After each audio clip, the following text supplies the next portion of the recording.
नर्मदापुरम में खेल मैदानों की बदहाली, खिलाड़ी शासकीय कॉलेज के प्राचार्य से गुहार लगाने को मजबूर। पीएम श्री नर्मदा महाविद्यालय के प्राचार्य डॉक्टर चौकसे ने कॉलेज परिसर बाहरी लोगों के लिए खोलने पर एसओपी साइन करने की रखी शर्त। नर्मदापुरम, मध्य प्रदेश। नर्मदापुरम संभाग में खेल मैदानों की बदहाल स्थिति के कारण खेलों में रुचि रखने वाले युवा अब प्रशिक्षण के लिए शैक्षणिक संस्थानों के प्राचार्यों से गुहार लगाने को मजबूर हैं। खेल प्रतिभाओं ने अपनी खेल गतिविधियों को जारी रखने के लिए आज शासकीय पीएम श्री नर्मदा महाविद्यालय के प्राचार्य के समक्ष परिसर में उपलब्ध खेल मैदान को उपयोग करने की अनुमति देने का निवेदन किया। युवाओं ने बताया, खेलों का महत्व।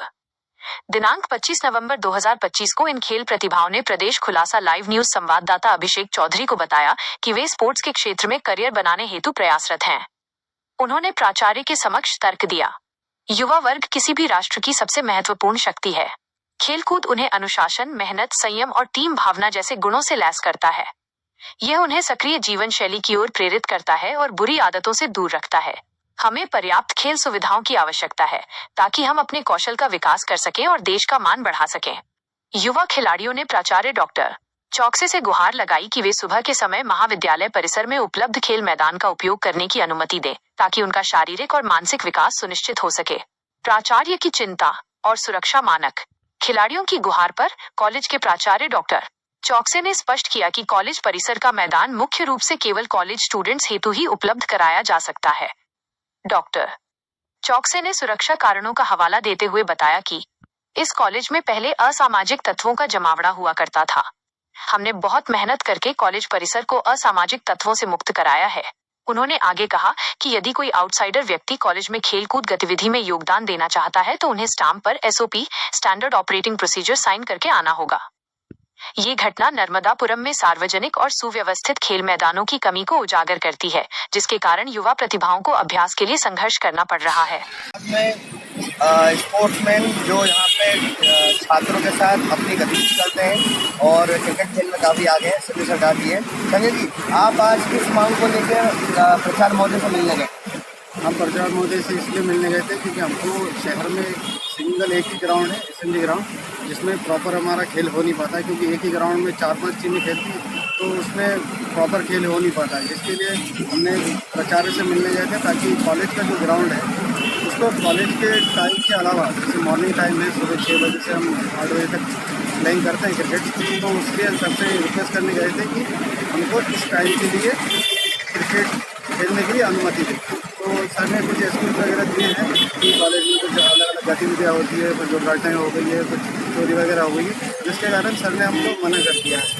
क्योंकि मैं ये बताना चाह रहा था सर को कि जब तक प्लेयर्स को ग्राउंड नहीं मिलेगा तो वो कैसे आगे डेवलप होगा। जैसे हम बाहर शहरों में क्रिकेट खेलने जाते हैं, टूर्नामेंट्स खेलते हैं, हमारे लोकल में बहुत सारे टूर्नामेंट्स होते हैं, कॉलेज के स्टूडेंट में हमारे साथ मिलकर खेलते हैं, लेकिन उसको अगर ग्राउंड नहीं मिलेगा तो वो कैसे अपना स्किल्स दिखाएगा। तो इसलिए रिक्वेस्ट कर रहे थे कि सर जो टाइम है, जो कॉलेज का टाइम है, उससे पहले अगर हम क्रिकेट खेल सकें तो ये बेटर होगा सभी स्टूडेंट के लिए और हमारे लिए। और यदि मान लीजिए जब ये ऑप्शन आपका क्लोज होता है कि आप एनएमबी में नहीं खेल पाएंगे, तो आप किसी और भी ऑप्शन विचार कर रहे हैं? नज़दीकी ग्राउंड कोई सा हो सकता है, आपको करना है क्या? अभी फ़िलहाल तो ग्राउंड है प्रॉपर, एक एसएनजी ग्राउंड है जिसमें सभी प्लेयर्स खेल रहे हैं, अभी प्रॉपर प्रैक्टिस कर रहे हैं, तो उसी में हमको अभी एडजस्ट करना पड़ेगा टाइमिंग को लेके, सकता है अर्ली मॉर्निंग जाके खेल सके। बाकी और तो कोई ऑप्शन दिख नहीं रहा है। और रिक्वेस्ट करूँगा अगर जो भी है इस शहर में कुछ ऐसी व्यवस्थाएँ करें, जैसे गुप्ता ग्राउंड है, खाली पड़ा रहता है, गंदगी इतनी होती है, वहाँ कुछ बॉटल्स वगैरह इतनी पड़ी रहती है कि वहाँ खेलना मुश्किल। अगर उस ग्राउंड को भी तैयार किया जाए तो वहाँ पे भी खेला जा सकता है। ठीक है, धन्यवाद। के प्रिंसिपल सर चौकसे जी हैं, आइए चर्चा करते हैं। सर, कुछ छात्र जो यहाँ के पूर्व छात्र रहे, उनको गतिविधि के लिए अपनी अनुमति मांगने आपसे प्रयास कर रहे हैं, सर उनके प्रति आपके क्या विचार है? सर, मेरा बहुत स्पष्ट सोच है सर कि जब मैंने पिछले नवंबर में यहाँ ज्वाइन किया था, उस समय रात में 11-11 बजे तक बहुत सारे आउटसाइडर्स पीछे के ग्राउंड पर बैठे थे और अवांछित गतिविधियों में सम्मिलित रहते थे। इसी प्रकार से यहाँ बाजू वाले ग्राउंड पर भी बहुत सारे लोग 10 से 11 बजे आ जाते थे और बहुत सारी अवांछित गतिविधियों में सम्मिलित करते रहते थे। इससे न केवल हमारी अनुशासन व्यवस्था प्रभावित होती थी, बल्कि हमारे महाविद्यालय में कई सामान बहुत ज़्यादा चोरी हुए हैं। पिछला यदि आप एक नवंबर के पहले का ट्रैक रिकॉर्ड आप देखेंगे तो एक साल में कम से कम 10 से 12 चोरियाँ हुई हैं और बहुत महंगे महंगे सामान की चोरियाँ हुई हैं जिनको मेरे आज से लेकर नहीं लगा जा सकता। तो जब मैं यहाँ आया तो इस विषय को मैंने नियंत्रण में करने की कोशिश की तो मुझे बहुत परेशानियाँ हुई।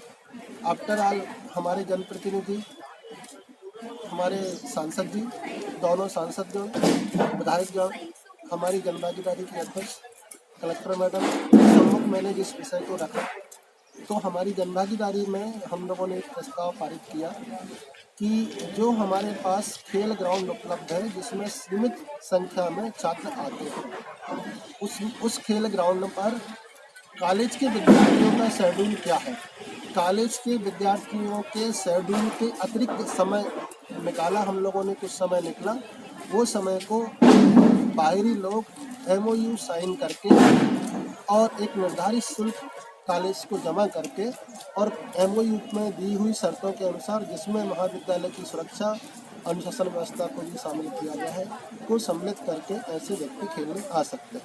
परंतु फुटबॉल ग्राउंड और खेल ग्राउंड को हमने इसमें इसलिए शामिल नहीं किया गया कि फुटबॉल ग्राउंड और खेल ग्राउंड में बड़े ग्राउंड की आवश्यकता होती है जिस पर खेल केवल दिनों